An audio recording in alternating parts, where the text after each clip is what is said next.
इसलिए ईश्वर अवतारों को भी देखोगे वो भी दुखी है, वो भी उन्होंने कष्ट में समय गुजारा है, ये दिखाने के लिए कि हम तो मानव है, हमें उसी तरह जीवन गुजारना पड़ेगा, कष्टों से होके हमें भी जाना पड़ेगा। हमने जो कर्म किया है उनका भोग हमें भी पाना ही पाना पड़ेगा। इसलिए एक कर्म सात्विकता से रोजाना करो, उसमें ईश्वर मदद करेगा। जैसे मैं एक कर्म रोज कर रहा हूँ, उसमें ईश्वर मदद कर रहा है मेरी। मैंने ये नहीं कहा ईश्वर ने मेरी मदद नहीं की, आज तक उसने मुझे गद्दी से उठने नहीं दिया, और किसी ने उठाया तो उसका नाश कर दिया कि भाई तेरे को आज मैं काम नहीं करने दे रहा, तूने मेरे यहाँ दस्तक देनी है। अगर कोई अफसर भी आ गया सरकार का, उसका भी नाश कर दिया। आगे ना एक दिन तो ऐसा हुआ कि मेरे को कोई, मेरे पिता के जो साथी थे वो चुनाव लड़ रहे थे, और वो उनका चुनाव मुख्यालय में कई बार काम होता है, कई बार जाना पड़ता है। वहाँ एक अफसर उनका काम नहीं करके दे रहा था। ठीक है, मेरे को रात को सपना दिखाया, वहाँ अफसर बदल गया और वहाँ पे एक सरदार बैठा हुआ मिला। अगले दिन जाते ही फाइल पे साइन कर दिए, क्योंकि उस टाइम में जब किया करता था, केवल आगे नहीं, भगवान से जुड़ा हुआ था और रोजाना दर्शन किया करता था। इतनी मदद करता है, इतनी मदद करता है। तो मैंने पूछा वो साहब कहाँ गए? बोला उनकी बदली होगी। चुनाव के दौरान ही इतनी मदद हुआ आपकी, हर काम में करता है। मैंने उसको आदमी का एक एक काम करते हुए देखा है, छोटे से छोटा। आगे अपने तेज की तरफ चलना है, अपनी ऊर्जाओं की तरफ चलना है। अब तुम देख रहे हो मैं तुम्हारे से जब करा, मान लिया यही है, अगर ये ठीक से 3 दिन जब करे, 3 दिन में ही शनिदेव के दर्शन हो जाएंगे, कदापि प्रेत नहीं आएंगे। लेकिन जब हम जप करते हैं तो प्रेत मुंह खोल के कमर की तरफ खड़ा हो जाता है। जब शब्द पूरे ब्रह्मांड का भ्रमण करके आता है, शक्ति पुंज बनकर धाराओं में प्रवाहित होकर आता है, तो वो उसको खा जाता है। इसलिए हमारी पूजा नहीं लगती। लेकिन ये उसका खाना भी, जब कोई मेरे जैसा भक्त उसके पेट में से निकालने लग जाता है, तब वो कमजोर होता है, चला जाता है और एक दिन टूट जाता है, क्योंकि उसको जिस कारणवश वो शरीर में इतने लंबे समय से टिका हुआ था, उसकी वो पूर्ति होती नहीं है। नहीं समझे? जैसे कोई आदमी भूमि से सोना निकालने के चक्कर में मशीनें लिए किसी एक क्षेत्र में पड़ा हुआ है, उस क्षेत्र में उसने बहुत खोजा, बहुत खोजा, बहुत खोजा, सोना पता तो चल रहा है उसको है, लेकिन वो निकाल नहीं पा रहा है। उसकी कभी मशीन टूट जा रही है, कभी कुछ हो रहा है, कभी कुछ हो रहा है, कभी कुछ हो रहा है। आगे ना तो इस तरह से, और कभी मित्र साथ छोड़ के भाग रहे। तो एक प्रेत तो है नहीं शरीर में, बहुत सारे हैं, और वो सारे के सारे मित्र। ठीक है, तो जब कई मित्र चले जाते हैं तो उनका वो भंग हो जाता है, करार, करार बोलते, क्या बोलते हैं, वो भंग हो जाता है। तो सार्थकता आती नहीं है और सब टूट जाता है, और तब वो एक एक करके बिछड़ते रहते हैं। तब लास्ट वाले को भी समझ में आ जाता है, जाना तूने जोर मारता है। आगे हमने अपना संचालन छोड़ दिया है, इसलिए हमारी बुद्धि खो गई, हमारा विवेक खो गया। अपना संचालन क्या होता है कि हम आत्मा है, इस शरीर का हम संचालन करते हैं। हम इस शरीर को आदेश देते हैं, हाथ ऊपर उठाने के लिए कहा हाथ ऊपर उठ गए, पैर करने के लिए कहा पैर कर गए। लेकिन इस पूरे शरीर में एक यंत्र ऐसा है, श्वास, जो हमारी मर्जी से नहीं चलता। शरीर हमारी मर्जी से चलता है। हम कौन है? हम आत्मा है, इसलिए हमारी मर्जी से शरीर चलता है। लेकिन श्वास हमारी मर्जी से नहीं आता जाता, क्योंकि वो हमारे कर्मानुकूल, भोगानुकूल, और भोग भोगाने के लिए ही हमें उतना ही मिला है जितनी हमारी क्षमता है, और उसको बढ़ाया घटाया भी जा सकता है। अगर हम योग को धारण करें तो वो शरीर में बढ़ जाता है। योगी क्या करता है? आप देखिए, योगी बर्फ में क्यों रहते हैं? कुछ करना ना धरना, ना मक्खी ना मच्छर। बोलिए, यही बात है कि नहीं है? और रोजाना योग को धारण करना, श्वास को धीमी गति से लेना और धीमी गति से छोड़ना। ऑक्सीजन भी कम होती है वहाँ, तो उसी के हिसाब से वो काम करते हैं। तब आपके सांस ही पूरे नहीं होते। आपने मान लिया एक दिन में 21,600 सांस लेने हैं, और आपने वहाँ 15 लिए, 6,000 बच गए आपके। ये तो सामान्य आदमी भी जानता है। बर्फ में रहने वाला वैसे ही 20 साल ज्यादा जिएगा। नहीं समझे?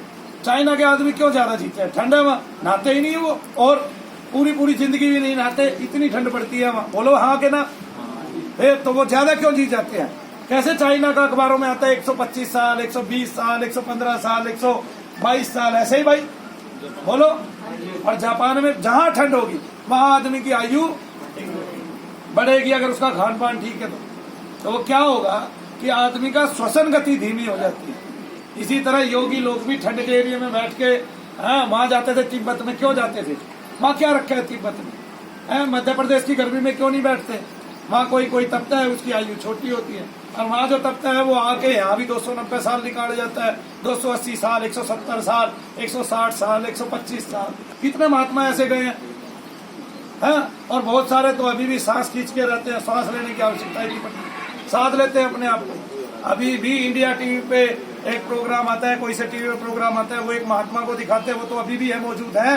वो बर्फ में नंगा एक लंगोटी पहन के ही रहता है, एक पेड़ की सबसे ऊंची शाख पे खड़ा हो जाता है एक पैर रख के, और ऐसे ही खड़ा रहता है घंटों घंटों। और वो 3 दिन तक बर्फ में उसके साथ साथ चलते हैं। अब वो सारे कपड़े पहने हुए, माइनस में तापमान चल रहा है, लेकिन उसको कोई फर्क नहीं पड़ रहा, शरीर सद जाता है। लेकिन सांस जो है वो गिनती के मिले हैं, सांस में हमें कमी नहीं कर सकते, लेकिन उसको बढ़ाया जा सकता है। कम लेंगे, रोजाना कम कर देंगे, कम आहार लेते हैं तब भी जीवन बढ़ जाता है। तो सांस कम लेंगे तब तो जीवन बढ़ ही गया, है ना। तो जीने का समय हमारा बढ़ जाता है। और हम चूंकि ईश्वर से अभिमुक्त है, तो ईश्वर क्या है, ईश्वर की क्या करना आती है, वो निराकार है, लेकिन आयु ही आयु है, वो उसकी आयु कभी क्षीण ही नहीं होती। तो ऐसे ही आपकी आयु का वर्धन हो जाता है। क्या हो जाता है, वर्जन हो जाता है, क्योंकि काल आपको छूता ही नहीं। और एकांत में आप बैठे रहते हैं, शरीर के अंगों को आप कम चलाते हैं, पसीना आता नहीं है, उतना ही क्षय कम होता है जीवन का। आपने देखा भी होगा, रात को आप सोते हैं, पूरी रात को सोने से अगले दिन जीने की क्या आ जाती है, तरोताजगी आ जाती है, करने की आ जाती है, क्षमता आ जाती है करने की, बल बढ़ जाता है, जैसे किसी ने बल बढ़ा दिया हो नहीं। और सारा रस जो खाया है वो ठीक से पच, इसलिए शयन जरूरी है ना। ऐसी शयन से हमारी वृद्धि होती है, ना कि कमी आती है। लेकिन चूंकि हमने शयन, जब हम शयन करते हैं तब हमारा श्वास, हमने उसको धीमी गति नहीं दी है, तब हमारा श्वास शांति के साथ चलता है, धीमी गति से। तो हम रात्रि में तो श्वास बचा लेते हैं, लेकिन दिन में तेज दौड़ के, भाग के, काम करके हम और ज्यादा श्वास खर्च कर देते हैं। फिर भी हमारे महर्षियों ने श्वास की गणना तक बताई है, 21,600 लेते हो आप। 1 मिनट में 16, कम से कम 1 मिनट में 11 तो लेते ही लेते हैं सब। 11 से 16 की एवरेज आती है आगे। तो इसलिए भगवान को धारण करना है, और ये मान के धारण करना है कि शरीर कष्टों के साथ ही गुजरेगा, चाहे वो महात्मा बुद्ध का हो और चाहे वो महात्मा विदुर का हो, वो शरीर कष्टों के साथ ही रहेगा। अब यही देख लो, जिनको सारे ऐश्वर्य मौजूद है, जो मर्सिडीज से नीचे नहीं चलते एक, और घर में सारे ऐश्वर्य मौजूद है, जिनको हाथ से कोई काम ही नहीं करना, हजारों नौकर चाकर है जिनकी, उनको देख लो वो कैसे मरते हैं। क्या वो कष्ट में नहीं मरते? बोलो, उनको कष्ट नहीं होता? शरीर के कष्ट को कहाँ ले जाएगी? तो भगवान ने जो लिखा है और जो हमने कर्मों से पाना है वो पाना ही पाना है, इसलिए डरना नहीं है, भय नहीं मानना है। हम दुखी है, दुनिया दुखी है।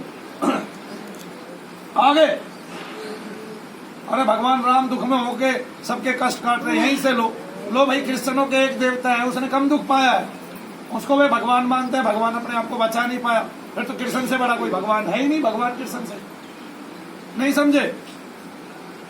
और ये बात भगवान कृष्ण साबित भी कर देते हैं कि मैं ही काल हूं सबका, मैं ही सब कुछ हूं, मैं ही सबको खा रहा हूं, मैं पूरा ब्रह्मांड पूरा मेरे ही विराट स्वरूप में स्थित है। और वो अर्जुन को दिखा भी देते हैं दृष्टि खोल के। संजय भी देख लेता है, वेद व्यास जी भी देख लेते हैं, नारद मुनि भी देख लेता है, और वो अक्षय फल होता है नहीं। तो यीशु मसीह को क्या गाड़े जाती है? कील। विरोध किया नहीं किया, बोला तो सजा मिल गई, अब तो गाड़ेंगे ही गाड़ेंगे, ठोकेंगे ही ठोकेंगे, कील गाड़ देते हैं। नहीं बचा पाए अपने आप को। ईश्वर होने के बावजूद भी उन्होंने दुख पाया। ईश्वर की संतान कहते थे वो, हालांकि हम ईश्वर गलत कहते हैं। जो संतान है वो तो कहते हैं मैं तो पुत्र हूँ, मैं पिता हूँ ही नहीं, आगे ना, लेकिन पुत्र के भी संतानें होगी, उनकी संतान मान लिया हम हो गए, तो मैं तो पिता हूँ ही नहीं, वो कहते हैं। जैसे हम अपने पिता की संतान है, दादा की तो नहीं है, लेकिन गिनती उनकी भी आएगी आगे ना, कि हमारे बाप दादे ऐसे थे, तब बताते हैं, तब ये बताते हैं कि हमारा दादा ऐसा था, हमारे दादा का ये नाम, हमारे परदादा का ये नाम, भाई वो नामी गिरामी था, इस तरह से। लेकिन अपने आप को स्थिर करो, शांति में रहो, दुख को ज्यादा गाओ मत, मैं दुखी हूँ बताओ मत किसी को, दुख कटेगा ही कटेगा। दुख के बाद सुख लिखा ही लिखा है, हमेशा लिखा है, इस जन्म में नहीं अगले जन्म में मिलेगा। ठीक है, इस जन्म में दुखी कट गया, अगले जन्म में राजा बन के पैदा हो गए, क्या हुआ? सुख जरूर मिलेगा। अंत मत उतारो, अपनी तरफ से कष्ट को